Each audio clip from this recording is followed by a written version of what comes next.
కొత్త బింజ్ వచ్చినట్టుంది. అదిరిపోయిందిరా, కార్ అంటే ఇదేరా. అవును, ఇంకా నెంబర్ వచ్చినట్లేదు. వచ్చేసింది నెంబర్ 1. లేట్గా వచ్చింది, ఇదిగో తగిలిచ్చేస్తా. అయితే త్వరగా తగిలిచ్చాయి. విన్సెంట్ వచ్చి చూసేసరికి నెంబర్ 1 ప్లేట్తోనే చూడాలి. అవును, ఇది రావడానికి ఎంత డబ్బు ఖర్చు అయిందేంటి? ఎంత అవ్వలేదు, 4 లక్షలే. 4 లక్షలు ఇస్తే ఇంకో కొత్త కారే వస్తుంది కదరా. అది నిజమే.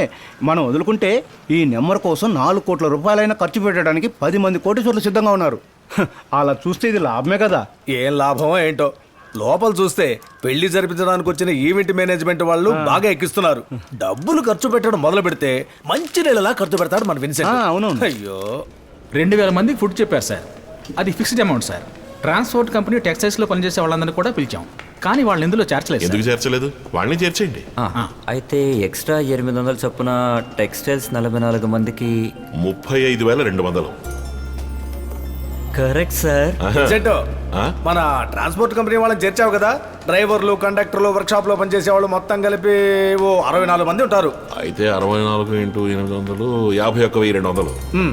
కన్స్ట్రక్షన్ కంపెనీలో స్టాఫ్ ఒక 24 మంది ఉన్నారు సార్. ఇవన్నీ ముందే చెప్పకూడదా? 24 × 800 19,200 ప్లస్ 35,200 ప్లస్ 51,200 మొత్తం 1,05,600. సార్ అదరగొట్టేశారు సార్.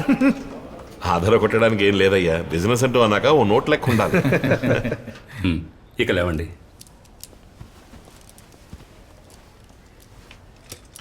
డాక్టర్ గారు, ఈ కార్పల్ టనల్ సిండ్రోమ్ థైరాయిడ్ తగ్గేటప్పుడు వస్తుందని వికీపీడియాలో రాసి ఉంది. అలాగా? అయితే కరెక్ట్గానే ఉంటుంది. వికీపీడియా అబద్ధం చెప్పదు. అయితే థైరాయిడ్ టెస్ట్ కూడా చేద్దామా? దానికే చేసేద్దాం. మన హాస్పిటల్ ల్యాబ్ దానికే ఫేమస్. మరి ఇప్పుడు దీనికి ఏమైనా మందులు ఇస్తారా? దాని గురించి వికీపీడియా చెప్పలేదా? అది కాదండి, అందులో కొన్ని మందులు చెప్పారు కానీ. అలాగా? అయితే వికీపీడియా చెప్పినట్టు థైరాయిడ్ టెస్ట్ చేసేద్దాం. ఆ రిజల్ట్ వచ్చేలోపు నేను వికీపీడియాలో చెక్ చేస్తాను. ఒక్క నిమిషం. రిజల్ట్ వచ్చే వరకు వేసుకోవడానికి కొన్ని విటమిన్ టాబ్లెట్స్, పెయిన్ కిల్లర్స్ రాసిస్తాను. అవసరం అంటారా? అవసరమే మరి. అవి కూడా ఈ ఫార్మసీలో తీసుకోవాలా? అవును, ఇక్కడే ఒరిజినల్ మెడిసిన్స్ దొరుకుతాయి. ఈ హాస్పిటల్ మీ మామగారు డాక్టర్ క్రిస్టఫర్ గారు సొంతం కదా? Yes yes. వస్తాను సార్. పేషెంట్స్ అయిపోయారు సార్. బయట ఇంకా ఎవరు వెయిట్ చేస్తున్నారే? వాళ్ళు పేషెంట్స్ కాదు సార్, మిమ్మల్ని కలవడానికి వచ్చిన రియల్ ఎస్టేట్ బ్రోకర్స్. అలాగా? అయితే రమ్మను. వెళ్ళండి, రమ్మంటున్నారు. నమస్కారం సార్. నమస్కారం. నమస్కారం. రండి, కూర్చోండి. Good afternoon doctor. Good afternoon. Ramesh గారి డ్యూటీ ఓపీ అయిపోయిందా? అయిపోయింది. బ్రోకర్స్ ఎవరో వస్తే మాట్లాడుతున్నారు. ఓ, రేపు చెల్లెలు పెళ్ళన్న ఛాసే లేదు. ఇక్కడ రోడ్డుకి స్థలాన్ని వదిలేస్తే 40 క్లీన్ ఫ్లాట్స్ వచ్చేస్తాయి. అందులో 10 ప్లాట్లు నేను అమ్మేయగలను. మీరెన్ని అమ్మగలరు? ఓ 10 ప్లాట్లు నేను అది అమ్మగలను. చాలు. అయితే అన్ని మాట్లాడినట్టేగా. రేపు నా చెల్లెలు పెళ్లి, చాలా పనులున్నాయి. మీ చెల్లి గారి పెళ్లికి మమ్మల్ని పిలవరా సార్? అయ్యో, ఇన్విటేషన్ పంపించానండి. ఓకే, మనం కలుద్దాం. మనం నోరు తెరిచి అడిగినా కూడా ఎలా జారిపోయాడో చూడు డాక్టర్ గారు.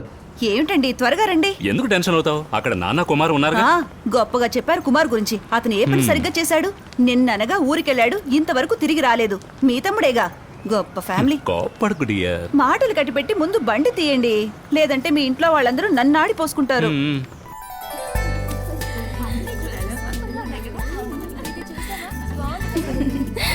ఇదెలా ఉంది? హలో, కరెక్ట్గా సూట్ అయింది. తీసుకో. ఓకే.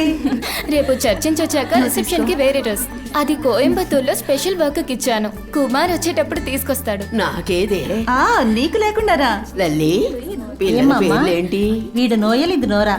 తీసుకోండి. నోయల్, నోరా. నువ్వు తీసుకో. నిన్న ఉతికేటప్పుడు ప్యాంట్ ప్యాకెట్ లో దొరికింది, డ్రాయర్ లో పెట్టాను. ఏ డ్రాయర్ లో? మన డ్రెస్సింగ్ టేబుల్ డ్రాయర్ లో. అక్కడ వెతికాను, కనిపించలేదు లల్లి. వెళ్ళి వెతికి పెట్టవే, అడుగుతున్నాడుగా. దీని కాస్త ఎత్తుకో. ఇదిగో వస్తున్నాను.